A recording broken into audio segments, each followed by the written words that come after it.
Joining me from our Brisbane studios is former Queensland Premier and Sky News contributor Campbell Newman. And in Melbourne, we are pleased to have with us on this momentous occasion digital guru Craig Dillon, who your company helped Boris Johnson with his digital strategy when he was running for the leadership. So you've got some real insight into the man and how he promotes himself.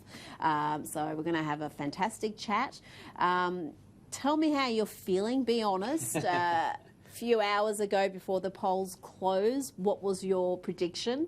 Well, it's relief, actually, to be honest, because yesterday we were a little bit, it did come quite close in terms of what we were seeing from the media and the polls and things. It was quite scary, and, you know, there was a lot at risk during this election. So a lot of relief, I think. We're quite glad that not only is it good news, it's probably the best it could have been. So.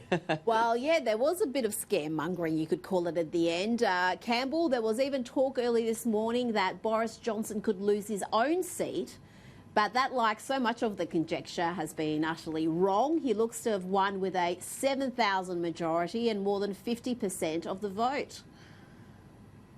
Well, he did say, I think his words were a stonking majority, classic Boris. But the way I've looked at it, Rita, is, you know, if Australia dodged a bullet in May this year, in the UK context, they dodged a huge 500-pound bomb, a daisy cutter.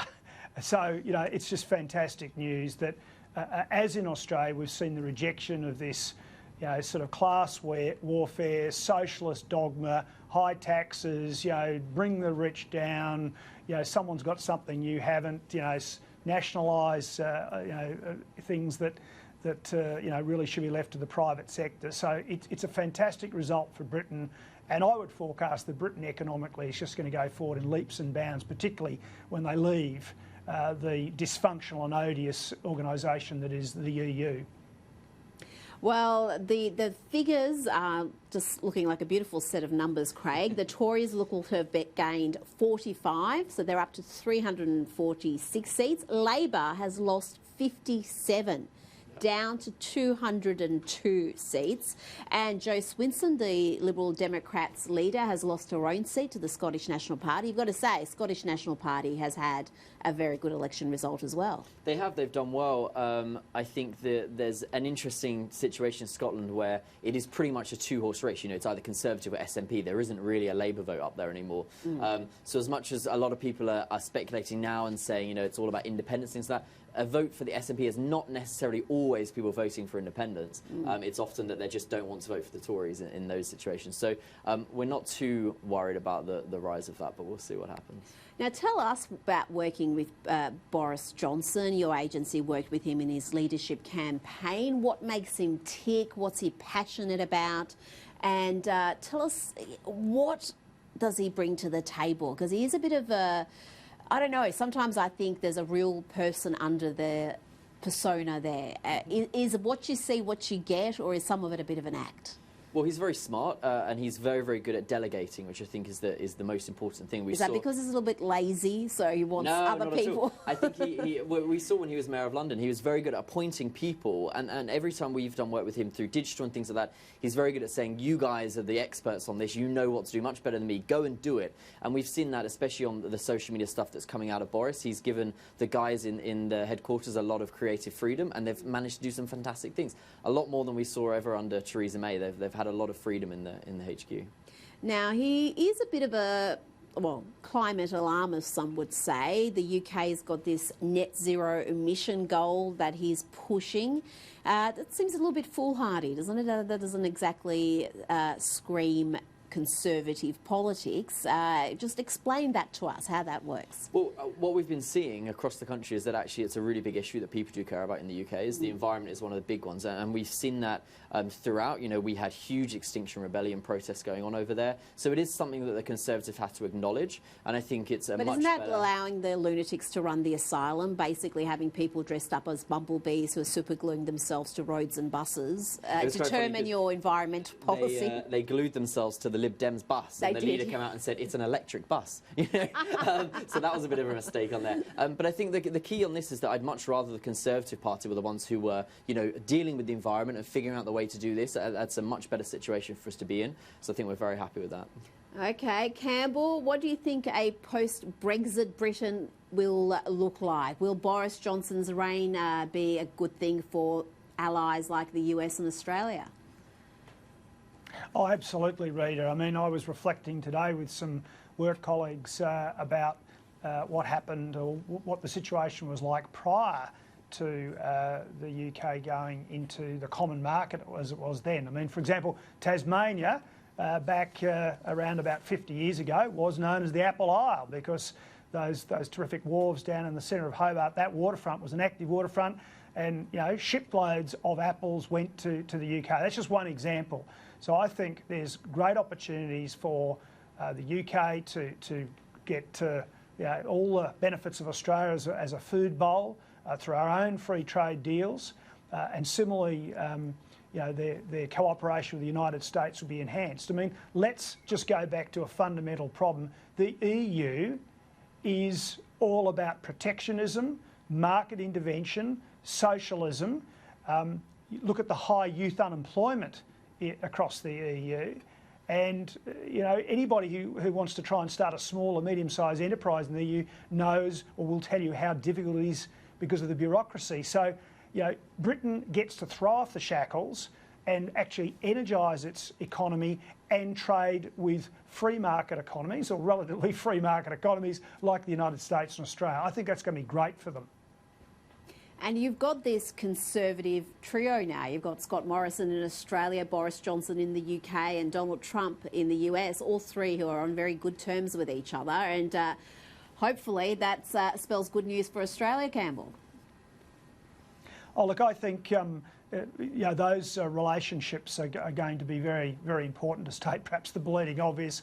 I think Donald Trump's already tweeted, I see his yes. Congratulations to Boris Johnson, and the PM also, our PM has got in there as well. And I think it really, again, bodes well for us. And we just have to contrast again how the UK may have gone if we'd had Corbyn with his quite extreme views and almost anti-Western alliance sort of position on so many matters.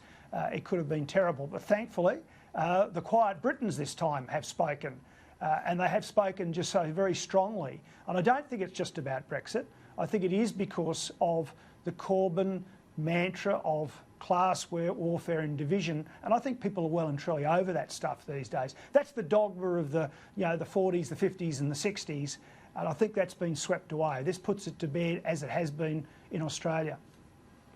Well, let's hope so, but there's not exactly too many sensible people left within the Labor Party to take over and to bring them back somewhere approaching the centre. They are so far to the left that really these are radical policies they took to the electorate, and the electorate rejected it wholeheartedly. Massively, and I think it is now all eyes are on the Labour Party to see how they do that. There are some really strong moderates. Jess Phillips, for example, has already been wheeled out on TV, and it looks like she's setting her standout. But the problem with the Labour Party... Emily Thornberry seems to be also very interested. Well, and what about someone like a Diane Abbott? Could that possibly... No, I don't think. I think that's unlikely. We'll see. If you've had Jim Corbyn as leader, anything is possible. But I think what they'll try and do now is probably put someone who's got like a sort of smiley face that maybe has the same ideology as Jeremy Corbyn, but doesn't look... someone who looks more progressive and modern, which is going to be a scarier issue, because it was easy to understand Jeremy Corbyn and paint him as the sort of basically communist that he sort of was.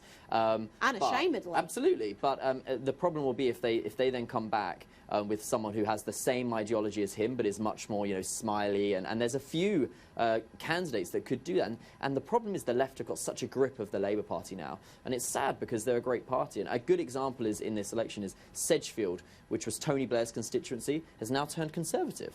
And that's a really good example to show you that those people who used to vote for Tony Blair are now voting for Boris Johnson. That's remarkable. Now, let's go to the US, where there has been some creative reporting on Justice Department Inspector General Michael Horowitz's report into the FBI and its investigation of the Trump campaign.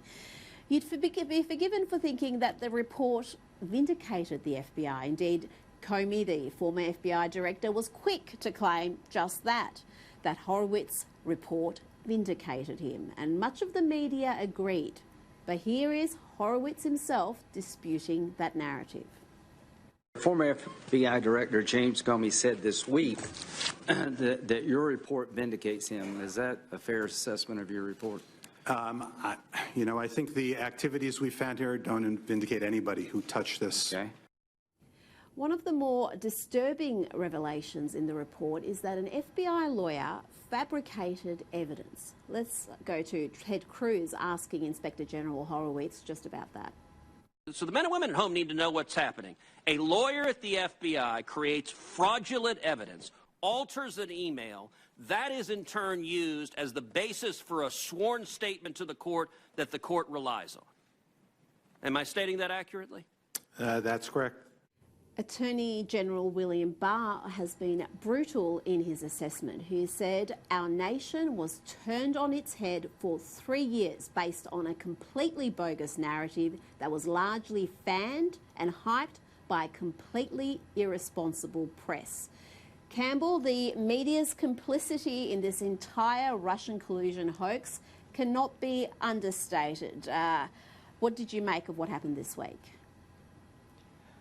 Well, look, the report, as you were alluding a few moments ago, the media's reporting of this, but particularly what Horowitz has said, again shows the inherent bias from most of the media in the United States, where they wanted to sort of say that the FBI had been exonerated in some way, their actions were appropriate and kosher under the law, but in fact that wasn't the case. That clearly when you get into the report, there's this narrative that sort of is exposed where they literally did everything they could to push this thing along and mislead. I think they call it the FISA court, where they have to apply to do surveillance, etc. They actually misled the court, and that's what Horowitz is saying.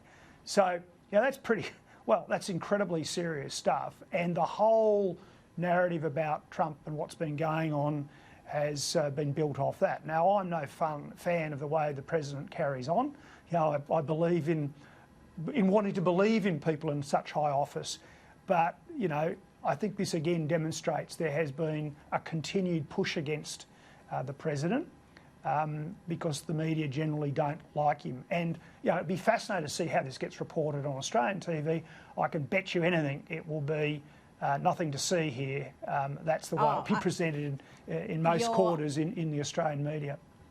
You're 100% right. The bulk of the media, including the free-to-airs, have just repeated the CNN, MSNBC line that this report vindicates the FBI, it's a blow to Trump, and trying to just completely rewrite the narrative. And it's just crazy. Craig, we've seen now in both with Brexit and with the Trump presidency, the losing side refusing to accept an election result.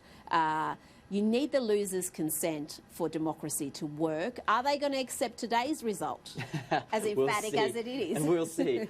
But I think, and we've seen it in the UK, and it's so, people just had this immediate reaction to Brexit that they wrote off everyone who voted for Brexit as being racist. Yeah. Right? It's so easy. There was either racist, and if you look actually, for example, Boris Johnson has the most diverse cabinet we've ever seen.